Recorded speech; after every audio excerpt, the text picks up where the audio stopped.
Hello, vinyl record collectors. Today I'd like to talk about a group that just about everybody knows. That's going to be Roxy Music. Roxy Music was formed in 1971 by lead singer and keyboardist Bryan Ferry. Originally what happened was Bryan Ferry did an audition to be the lead singer for King Crimson, but was turned down. But Robert Fripp was so impressed with his singing that he hooked him up with some record company in order for him to get a recording contract, and from there he formed the Roxy Music in 1971. The original members in the band were Bryan Ferry on vocals, Andy McClay on saxophone, Paul Thompson on drums, Graham Simpson on bass, Brian Eno on synthesizer, and Roger Bunn on guitar. Bunn left the group in 1971 and was replaced by Dave Ellis, who in turn left the group around 1972 and was replaced by Phil Manzanera. And of course, Phil stayed with the group for his entire life. So the very first album that they did, called Roxy Music, was released in 1972. And the cover is sort of a theme of what you'll see with most of the Roxy Music releases going forward, with a woman on the cover. This woman is actually, I believe her name is Carrie Ann Muller, and she was paid £20 to appear on the cover. There was one single from this album called Virginia Plain, which I think reached number 4 on the British charts. This album did not chart in the States. That was actually, that album was 180 gram reissue. So is the second album, 180 gram reissue. This is called For Your Pleasure. Came out in March 1973. And on this one, it was Bryan Ferry's girlfriend at the time appearing on the cover. Amanda Lear is her name. Bryan Ferry appears as a chauffeur on the back. Here as well. This album reached number 4 in the UK charts, and I don't believe there was any single off of the record. So after the second album, Brian Eno left, and he was replaced by Eddie Jobson, who would play violin and keyboards and a number of instruments. Eddie Jobson came from a band called Curved Air. The third album was called Stranded, released in November 1973, and it had a top 10 single of Street Life. It's cover on the cover is an individual named Marilyn Cole, who was Playmate of the Month for January 1972.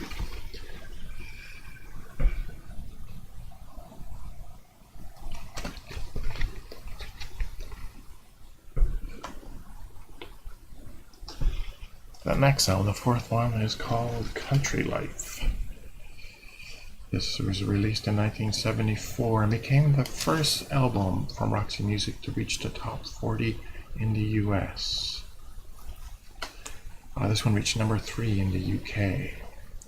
Two girls on the cover, I believe, are two girls that Bryan Ferry met while in Portugal, and they agreed to do some photographs with him, and they used photographs for the cover. I believe in the United States the two girls are missing from the cover. It's just the trees alone. Then their next album is called Siren, and on the cover of that one is Bryan Ferry's girlfriend at the time, Jerry Hall, who would eventually leave him for Mick Jagger. This one reached number 4 on the UK charts. The next album to be released was a live album, Viva. This was released in August 1976. During this time, Bryan Ferry was doing solo albums as well, so we're getting That's material being released by Roxy Music.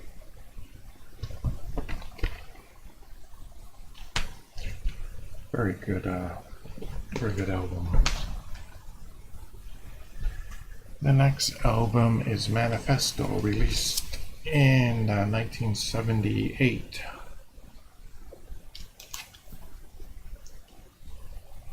And by now, we've only got Bryan Ferry, Phil Manzanera, McKay, and Thompson are left from the original members on the band.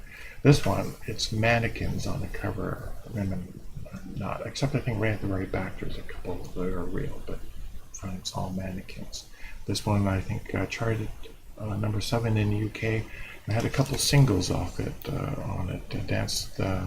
Dance Away, which was number 2 I think, and Angel Eyes, which charted at number 4.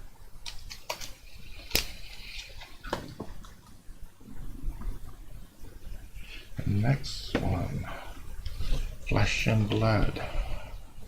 Now we're down to just 3 original members, Bryan Ferry, McKay, and Manzanera. Came out in 1980. This one chart number 1 in the UK.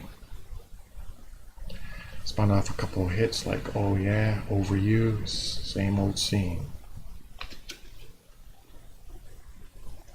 This was 1980. 1981, Roxy Music released a single, Jealous Guy, a tribute to John Lennon. And that was the only single that Roxy Music ever did that reached number 1 on the British charts. Then basically the final album was, of course, the one that most everybody knows, Avalon. Released in 1982, number 1 on the UK charts. The person on the cover was Bryan Ferry's wife at the time, Lucy Elmore. Of course, Avalon was a big hit off that, as well as The Main Thing, another one, More Than This. This is the album that most people are familiar with if they are sort of don't know Roxy Music that well. And if you're a big fan of this album and you've not heard their earlier stuff, if you were to listen to this one, you might be a bit surprised, because in these early days they sound nothing like they do here. I think the first 2 albums are heavily influenced by Brian Eno. So, as well as Roxy Music as a group putting out albums, the individual members of the band also put out a number of albums, and I'll just show a few of those. But before I get to those, I'm just going to show you some of the DVDs. Roxy Music has put out a lot of DVDs. This one, Live at the Apollo. If you ever wanted to get one Roxy Music DVD, so just see what they're all about, this is the one I'd recommend. This is an excellent performance, great quality in terms of the video and the sound. I think this is 5.1 DTS. Very good performance, excellent. With a lot of the original members are on that concert. This one, Roxy Music and T-Rex. Very early days here on this one. You can see from the picture that Brian Eno is still in the band at that point, so you're talking like 72, 73 probably. T-Rex is a very good group too, so you can't go wrong with that TV. Then The Thrill of All. This is a sort of like an overview of videos of Roxy Music through the years in chronological order. And the very first few videos are from the very early days, probably like 1972.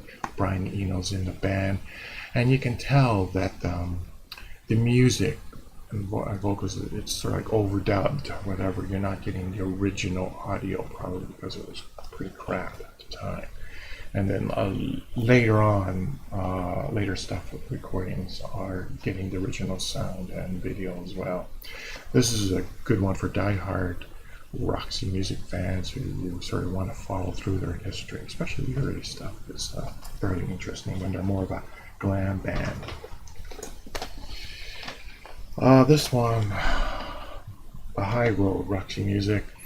If I remember correctly, I haven't watched this in a long time. This was done at some festival and sort of an outdoor gig at a fair or something like this. This one, maybe if you're a diehard Roxy fan, but I would recommend the first DVD that I showed if you just want to pick up a Roxy Music DVD. Bryan Ferry put out a lot of albums himself, and he did a lot of concerts on his own. Here's Bryan Ferry in concert live in Paris. Of course, he does some Roxy Music tunes on there, as well as covering other people's music. Another one, Bryan Ferry, live and well. Again, some Roxy Music tunes or Bryan Ferry tunes from his solo albums, as well as cover versions of other people's music. Both of these are pretty good. And the last DVD, Bryan Ferry Betnar tour. There's actually two tours on this DVD. Tour from 1988, 89, and another one from 2000, covering both his solo stuff as well as Roxy Music material. I'm just gonna show a few albums from that were done by individual members of the Roxy Music band. I certainly don't have everything, especially Brian Eno. Brian Eno put out a lot of music, and I just got a few of his, but I'll show you just some of the records put out by individuals from the Roxy Music band. If we start with Bryan Ferry first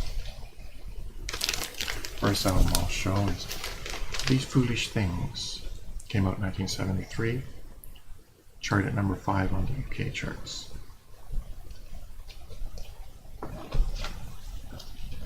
Another Time, Another Place, charted at number 4 on the UK charts, 1974.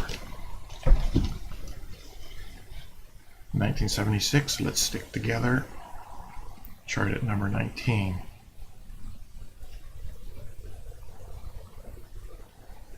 Let's Stick Together and Casanova are two of my favorite Roxy Music, or not Roxy, Bryan Ferry singles. In Your Mind, 1977, charted at number 5 on the UK charts.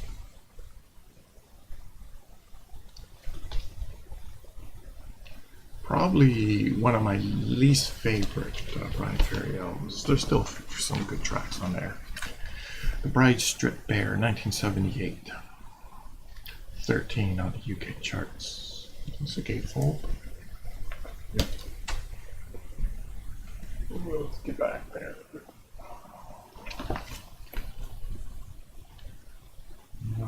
Can't remember. Take Me to the River on this one, which came out around the same time as the Talking Heads' Take Me to the River. So there's a bit of competition there.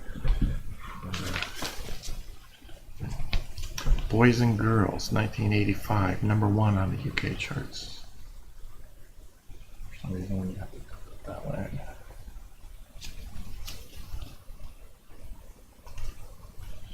Slave to Love. I remember that one being on the radio. Boys and Girls. Final one I have by Bryan Ferry, Bet Noir, 1987, number 9 on the charts.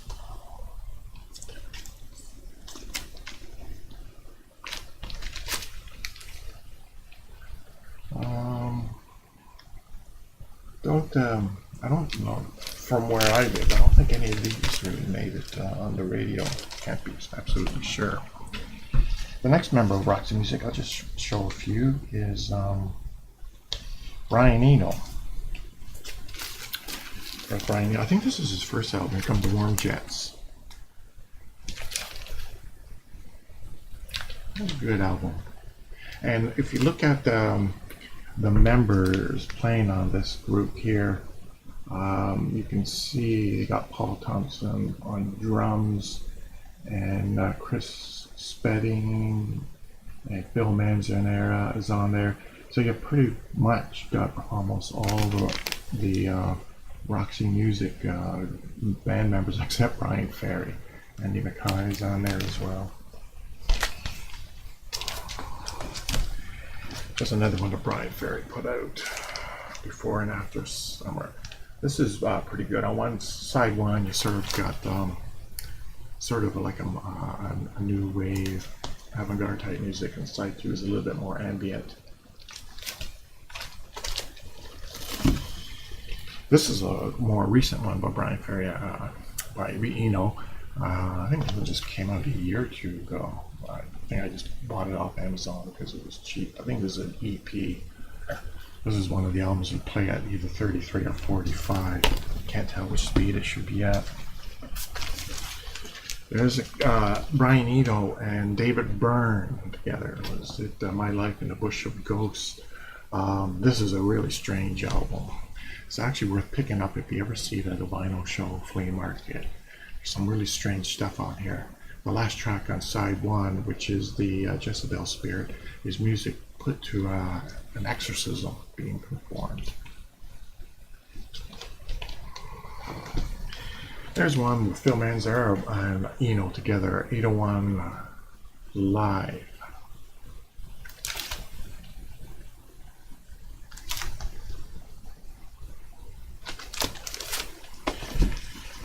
Phil Manzanera, Primitive Guitars. This is quite good, especially if you have guitar music. A lot of guitar effects, a lot of different techniques being used here.